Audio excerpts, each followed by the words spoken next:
dua murai batu. Nah, untuk satu rumah dua murai batu ini kurang bagus kalau teman-teman tidak melakukan ini, langkah-langkah ini ya.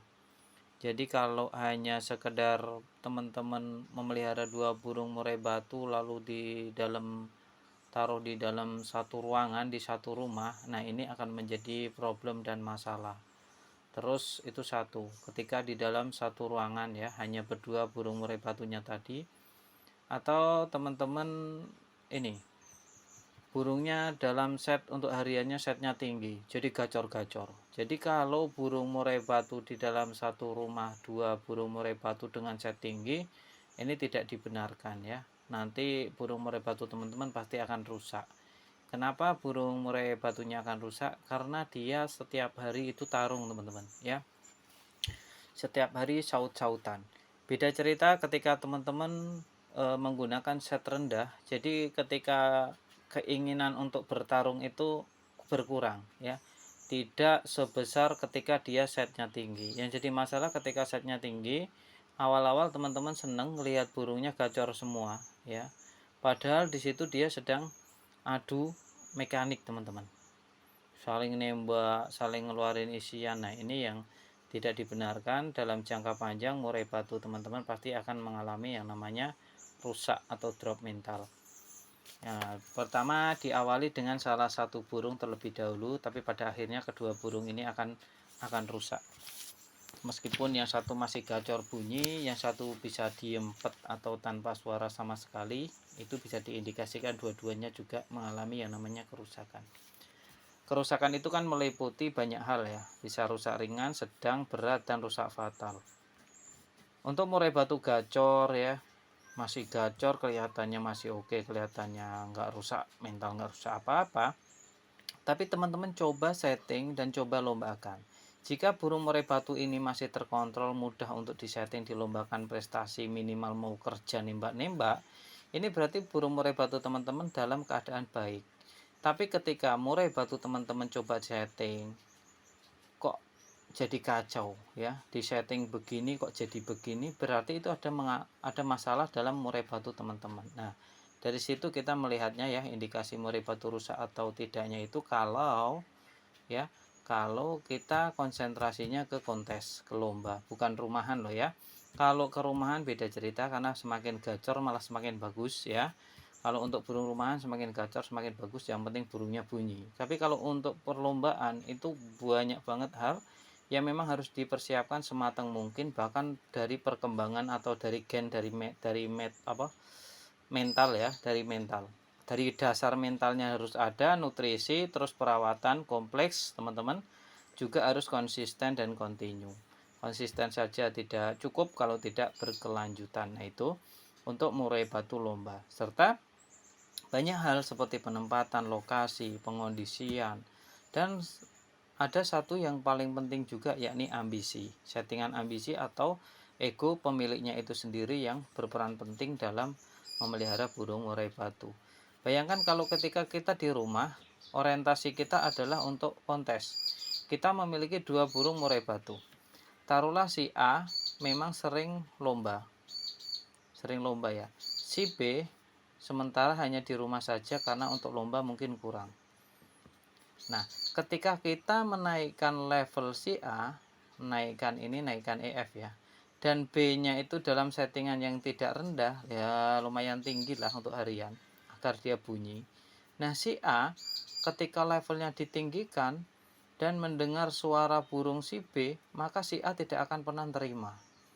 Dia akan membalas tembakan dari si B.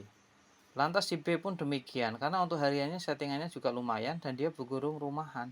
Dalam artian burung rumahan berarti kan burung yang istirahat full. Jadi dia bunyi semau dia.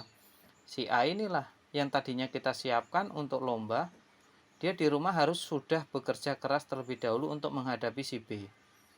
Lantas apa yang terjadi? Ketika kita dibawa ke lomba, taruhlah di bawah, itu set kan masih tinggi, kadang masih kita colok. Di bawah burung kita juga sudah berkuar-kuar, sudah mengeluarkan materi. Teman-teman perlu tahu, burung murai batu yang mengeluarkan materi ini menguras tenaga ya dan mentalnya.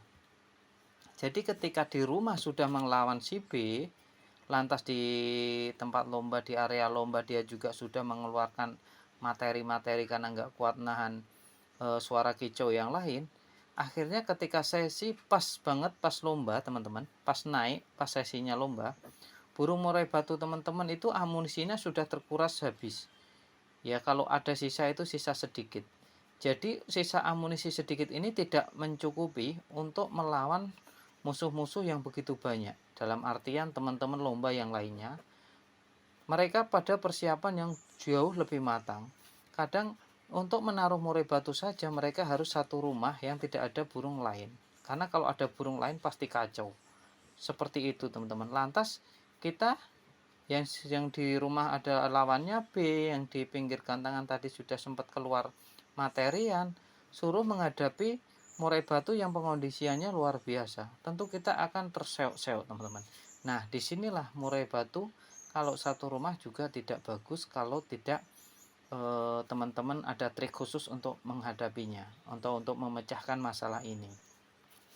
Solusinya apa? Solusinya kalau murai batu di dalam satu rumah, kalau memang harus di dalam satu rumah, bahkan di dalam satu ruangan, teman-teman harus seminim mungkin untuk settingan EF-nya.